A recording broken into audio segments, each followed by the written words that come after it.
We are here at the Cannon Tower of Häme Castle, where I show you my newest artwork, ALSUMVIT.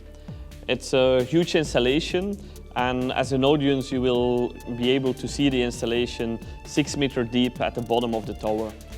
It's fantastic to be able to walk around the sculpture and to really see it in a different perspective than that you would see in a normal exhibition.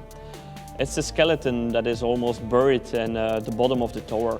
A skeleton of a dinosaur, of a drake, of a magical creature that was living here in the castle in a previous time. It's a sculpture that takes you on the journey and the heritage of sculptures like Henry Moore and Barbara Hepworth.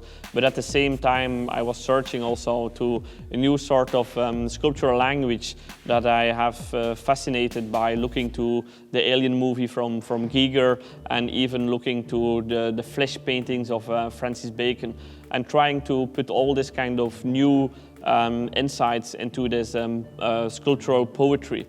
And I welcome you to discover this new piece at Häme Castle.